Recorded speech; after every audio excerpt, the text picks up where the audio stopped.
Hello, and welcome to Opal City Confidential, a Starman podcast, episode 34. And we're a little late again. This gonna drop on a Friday night or Saturday morning, depending on when I get done. Just craziness at work. So I kind of trying to keep up, especially with Opal City and other things. And so I'm recording this tonight on Friday the 13th, and it was quite a Friday the 13th at work. And then tomorrow I am going to record with Kirby a special tribute to the amazing Keith Giffen, who passed away on the 9th and was just announced yesterday that he had passed. And I'm also going to drop a Danger Street episode, hopefully on Sunday. So it's going to be a full weekend of comic funs with me if you're listening. Or you could listen on Tuesday, Wednesday, or 20 years from now. Who knows? This week's going to be a little different. It's going to be two comics, but it's not going to be a Ted comic. We're not going to have a Ted comic in the normal way. We're going to step back from the Adventure Comics and the All-Star because I got other things that kind of fit in what we're going to do. We're going to do this. We're going to do Showcase 95 number 12, which is a James Robinson, Wayne Grawbadger Shade story, and which leads into Starman 17, which is kind of the pause in next act, the transition into the next story arc. You know, we're tying up some loose ends and starting some new journeys. So let's get started with the Grand Comic Book Database's info on Showcase 95. That's in 1995, issue number 12. There were four years of this, 90, 93, 94, 95, 96, I think, of this book. It was 12 issues, and there would be like 4, 10-page stories in it. This one was published on October 26th. Wow, 2 days before my 21st birthday. Wow. It's got an amazing Tom Grummett Supergirl cover. I just love it. I love Tom Grummett. Love. Pencil and inks by him with the colors by Gloria Vasquez and Android Images. No letter is named. It has a Supergirl story by Charles Moore, Phil Jimenez. It's a pretty good story. David Grant, Ken Brunsnick, Frank Pisteri, Chris Duffy. Then it has the Shade story, which is a 10-page story by James Robinson, writer of Starman, of course. The inker of Starman, Wayne von Grawbadger. Colors by Debbie McKeevy. Letters by Chris Eliopoulos, who is now the publisher of Image. He's a great letterer, one of the great letterers. It's a superhero genre, of course. It features Shade and Neron because this is part of the Underworld's Unleashed event in a way, which was, I'm going to go read it because I don't remember anything about it except everybody got super duped up powers by this demon in Neron. It was no big deal. This comic has been reprinted 3 times in the Starman Omnibus Volume 2 hardcover in 2009 and the trade back in 2012 and in the compendium that was put out last year. The synopsis is the Shade encounters Neron in Central City, but he turns down the demon's offer. I will say this, I really like Wayne von Grawbadger's pencils and inks. I wonder what else he's done. I'm going to have to look that up. I know mostly as an inker, specifically on this title. But basically, the Shade starts with the Shade. He's got some bad guy, Albert Burnell, the last man in town to speak to the killer he hired. And he's hanging him from the roof with his black power. And he's probably interrogated him. And the Shade's standing there. I think he's dead. It looks like he's dead. The Shade does kill. Shade is a hero in Opal City and a villain elsewhere. But Mr. What's his name again? Sorry. Burnell. His goons come in, start shooting at Shade, and then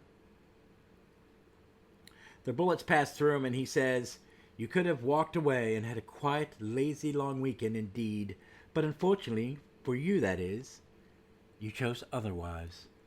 And we see, all of a sudden, it's like the point of view of the camera, or our eye, is from above him and a little above him and a little toward the guys. And you can see the shadow monsters tearing the shadows out of the men, killing them. And then their broken up bodies are laying in a pool of the Shade's black ink. And that's when the title is called An Incident in an Old Haunt. The Shade liked to mess with people in Central City because that's where he was a bad guy when he battled Jay Garrett or Barry Allen. And Neron comes in, and he's got slick back cheeseball hair. He's wearing a nice light green. It's celery, I think. Celery's a color suit and a green overcoat. And he starts, talking down to the Shade. Bad idea, right? It's a Shade. Bad idea. And the Shade's just like, what is it? Neron comes in and he introduces himself. He goes, Neron, and I am power. Your power increased 100-fold if you wish it. And Shade goes, why is it that I feel you've come to this story halfway?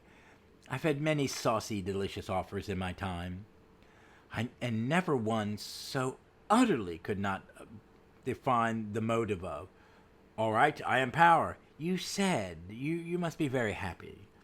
I'm also villainy in its purest form. A long-rewarded world has flawed. By what? Good. Neron keeps going. Beside the prisons are full, despite the crime statistics, to do good is still the overriding emotion of mankind. Shade's like, I don't know if I agree, though. I think that you could possibly desire not to be bad. But where does that leave you and me? And he said, Neron just keeps... He starts to hard sell. He tells him about other people he's given powers to. And he's talking about, you can take these wonderful powers and go for it. And do malice. I like that. Go do malice. And Shade goes, no, I think not. And Neron doesn't get it. The power you have, and then what Shade says is true. It's a good point Shade has about himself. This power you offer, will it gain me wealth? I'm already wealthy. Immortality, perhaps? I am immortal. And how would you improve my powers? Make my shadows blacker, more shadowy? Be serious. Besides, I'm not a villain. I'm not a villain. I was, but no longer. And he brushes him off, and Neron threatens him. And Neron leaves, and Shade's up there alone, and there's this cook hiding under the stairwell. He must have worked for Mr. Brunel. And he begs, please don't kill me. You're cook. I don't kill cooks. Although there was that one time in Boston. But all I'd have to do is get the jury to taste his salmon mousse. And there isn't a court in the land that would have convicted me. And that's it. It was a fun story. I really liked it. It makes sense going into the next issue a bit, because he's into the next issue of Starman, because it's the mystery he's taking the O'Dares on, which will move forward in Starman 17. So let's move on to Starman 17. Okay, Grand Comic Book Database time for this. This is Starman Volume 2, number 17. It was released on February 1st, 1996. A wonderful cover of Charity the Fortune Teller with her tarot cards, and on her tarot cards are the images of some of the characters. Let's kind of go over that. Starman is the Star. Temperance is Michael. The Fool is Solomon Grundy. The Hermit is Ted Knight. Justice is an O'Dare, and I'm not sure which one. It may be Father. The Hangman is Matt O'Dare, and it's not. I went and Googled. I went to Google to make sure I got everybody right. The other O'Dare brother in the cards isn't the dad. It's Clarence, the brother, who there's a reason. There's ultimately a connection with Charity later. So it's a really great cover. It's a really, really good cover. It's all the Tony Harris covers are good. It's just a fact. But let's get on to this. This was been reprinted 3 times in the Starman Tradeback number 3, 1995. It came out in 1998. A Wicked Inclination. Starman Omnibus number 2, which is where I'm reading it, the hardcover, and then it was out in a trade version of that in 2012 and in a compendium last year, or the year, I think last year. So it's a 22-page by James Robinson, Tony Harris, Wayne Von Graubadger, just as always so far. Gregory Wright doing the colors again, Bill Oakley doing the letters. The main characters are Jack Knight, Ted Knight, Solomon Grundy, Michael Thomas, the Shade, the Black Pirate, John Valor, a little more on that, who's a ghost, and Brian Savage. Brian Savage was the Western hero known also as Scalp Hunter, who was the father of the Balloon Buster, son of trail boss Matt Savage, and the father of Steven Savage, the Balloon Buster. But we're going to find out more about that in the future because it's a big part of the story. Matt's connection to the Savage family. But we'll get to that. Let's just kind of go through it. The synopsis is there isn't really a synopsis in the Grand Comic Book Database, so I'm going to kind of go through this. It starts some of the gang of the Mists. Little rampage that went over there. There are two of them are in a market in Chinatown. They've killed a man for a pack of cigarettes. They're going to drag the daughter out, kidnap her. And they're confronted by a ghoulish-looking pirate who bullets seem to pass through, and he cuts off the one guy's head, and he kills them both. And then he's like, nay, lass, you're innocent. It's my horrible pirate voice. Nay, lass, you're an innocent. Well, wait a minute. I don't think this pirate would talk that way. So it's, nay, lass, you're innocent in this, are ye not? I get it. And she responds, my grandfather lies dead by their hand, if that's what you mean. Then he's avenged. It's not as sweet as it sounds, I know. It won't bring him back, but better than not. What's your name? I've many names. Ghost being most apt nowadays. But once I was John Valor, a British nobleman, and once I was a privateer on the high seas. My name was the Black Pirate. Whatever your name is, thank you. And then we cut to the title of this story. It's called Encounters, and we see Jack is spooning with an ex-girlfriend who he has called and hooked and said, why don't we get back together? And she's getting dressed, doing the not doing the walk of shame.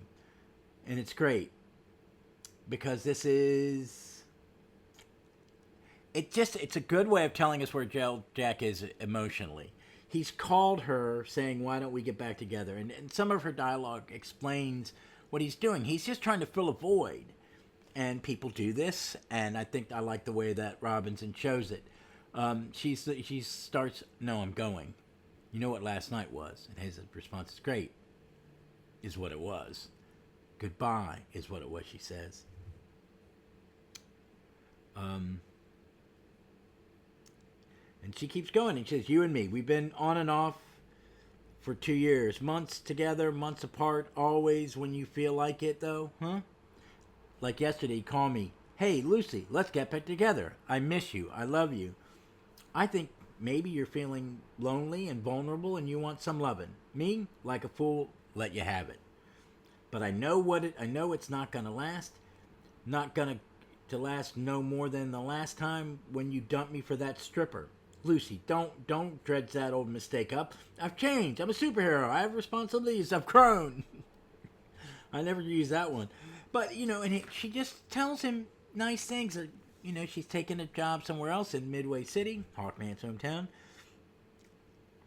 And what I like also, she goes, before she leaves, she says, and I knew that you would never, that you and me would never stay together. And he answered, is there anything I can say that will change your mind?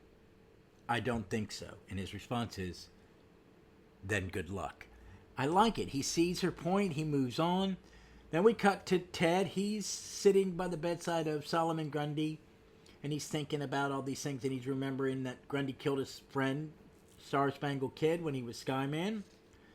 And then how he had been a monstrous beast when he fought the Justice Society, how a few years ago he battled Batman. He was even more feral and more monster-like, and now he's devolved, and he's this gentle child.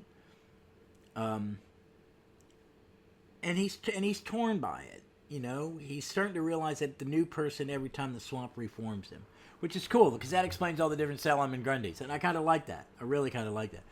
And then he goes to check on Michael, and they say he's doing better, and he walks in, and Michael says, "Come in, Mr. Kent." Not Mr. Kent, sorry. "Come in, Mr. Knight. Come in, please. Take a seat. I can talk, not."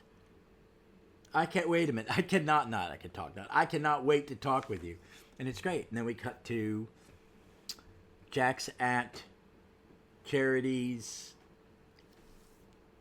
tarot card reading shop, and she's reading his fortune. He notices there's a picture of Zatanna's father, and Charity goes, "He's an old dear friend, an old dead friend." And she starts giving him some ideas about what's going to go on with, one, I don't know what he's thinking, because he starts with, "I'm glad we're doing this," and she goes, "You made an appointment, why wouldn't we? Got a feeling about today, bad day, at least it started as one." And she says, "Well, nothing bad is going to happen now. Sit back, drink your tea, and concentrate.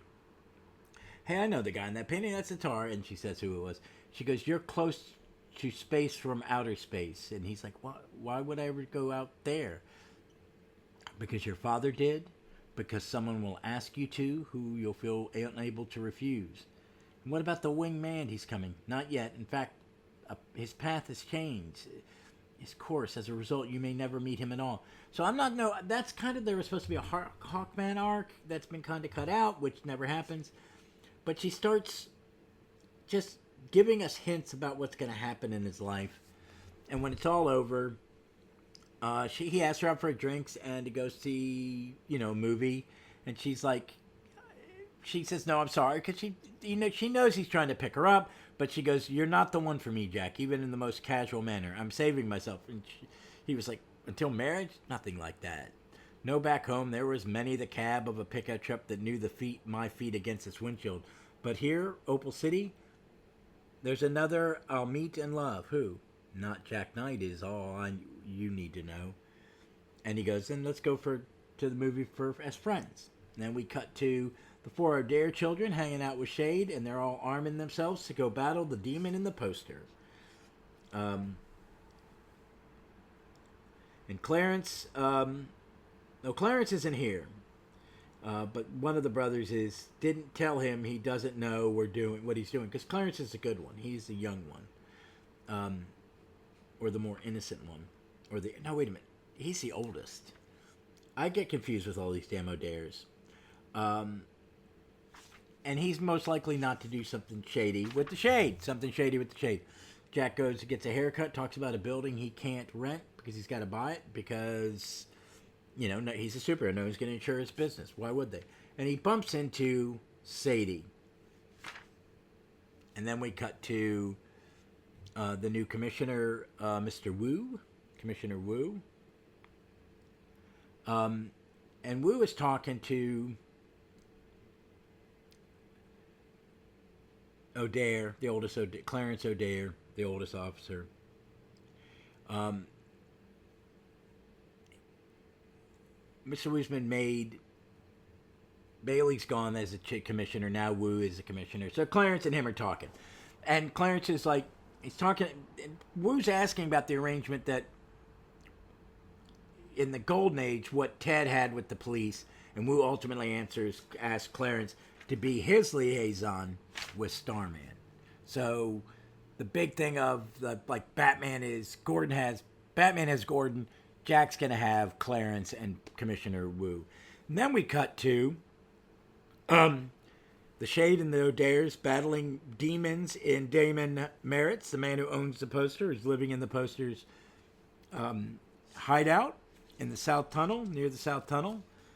And all of a sudden, through the Shade and them they seem to be winning, battling these monsters, and then the poster opens up. It starts dragging Matt.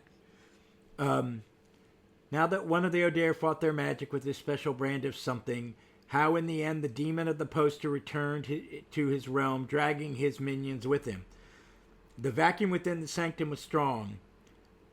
How the Shade's handheld was strong, and now O'Dare's hold was not. Indeed, we'll all be told how it began together, not now. Now we see the end of it. And then we see Matt O'Dare. He's holding on to the edge of the wall, trying not to be sucked into the poster.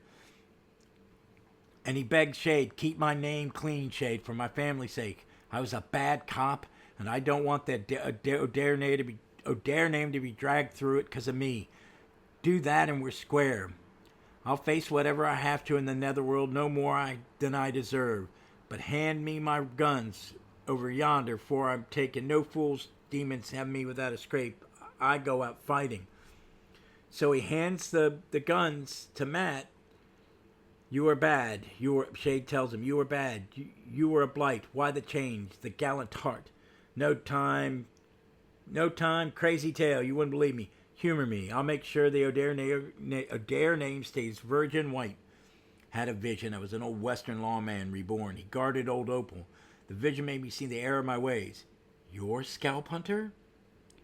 That's right. Brian Savage, son of Matt Savage, trail boss. And the Shade responds, father of Steve Savage, the aviator. Yes, I knew you. I waited for you. Your return was foretold. Well, it looks like I've come and gone. Ha, don't it? Wish me luck, Shade. Think I'm gonna need it. A flicker of energy swirls around the poster, and the Shade notes this, that in the instant something other than common sense takes hold of him. Shadow Force to help me breach. Indeed, I shall need that. And he summons all his black energy or whatever it is, and he thinks to himself, how queer the shadowy man muses as he charges and leaps. How utterly odd for me to be doing such a thing. This is how a hero acts. And he dives into the poster, and on the last page you see him and Matt inside this poster entitled Two Fools with a Diamond, and Shade is thinking, not one such as me. I know it's all over the place in that, because it's such a great issue, because it's the form of comic writing and storytelling on long-running series that I like, that you will have an episode where there is a little action, or very little action, but it's again the thing I think I said, is you're moving the pieces into play for the next arc. We finish one arc, we tidy up Jack's things, he says goodbye to an old lover who knows they're never going to be in love, and he runs into Sadie. What could that be? Who knows? What will happen? I know what happens. I've read the comic. Some of you hopefully have read it too. But it's great. It's well done. It's something. I listened to a podcast called Untitled Star Trek Podcast, and Nathan talks about why he likes Next Gen sometimes for a certain reason is we see them at their most domestic. We see them in their everyday lives. We get to know the character. We get to know a little bit about their personality. It's not all about the plot. It's not all about the MacGuffin or whatever's in the story. It's about seeing them being domestic, and I like that. And I like that in my comic storytelling. I've been reading the New Avengers, and I've not really liked it. I've liked Ted McKay in the past, and I think the art's okay. I think I'll start to appreciate it more. But I don't. It's all been action sequences for 3.5 issues. It's nothing but actions. I mean, I know we know all the characters, but can we have them have conversations? Can we see plot development? Can we see character development? Can we see emotional and intellectual interaction between the characters? And I like that in this. I think they do a great job. I think Robinson is he's toning down some of his more flowery overwriting that I know he tweaks some people with at times at the beginning of this, and I noticed it on this read through. But I think it works real well. I'm excited because we're going to go into the poster. We're going to have this next arc. And we're going to learn more about Matt. We're going to learn more about Shade. We're going to learn more about the rest of the days. We're going to learn more about Jack. We're going to see more what happens with Jack and Sadie. We're going to see what happens with Mike. It's all rolling. I'm excited. I've already recorded with David the next 2 issues, which are a Times Past, about the Mist, speaking with talking to David, and then 2 more showcases. Showcase 96 is 2 issues of that, which have the Shade. And we did all 4 of those. It's going to be one big long episode. It will be up in 2 weeks because I'm going to do I'm going to do another Starman Will Payton next week. But I've got that recorded. We've got something special to go in the gap after that. David pointed out some comics we should read, and he's going to come back. We're going to talk about that. So I'm excited about that. As I said, this is recorded on the 13th of October, and the incredible GOAT, greatest of all times, Keith Giffen. I'm honest to God, one of my top 5 artists. I'm going to talk to Kirby tomorrow afternoon about it, and I'm going to drop that episode right after we talk and delay some other stuff. I'll hopefully do the Danger Street 10 came out, and I'll do that episode for Sunday. And more stuff coming next week. I've recorded some stuff in advance. I'm trying to play catch up on weekends, but it is what it is. But I hope you're enjoying these. Please, if you've got the app, it's all on there. Please read them. If not, get the compendium, track down the trades, track down the omnibuses. It's a great series. You got to read it. But as always, folks, be safe, be smart, be kind to one another, and read some comics. Read some Showcase from the 90s. It's a neat little anthology book. All right, be good.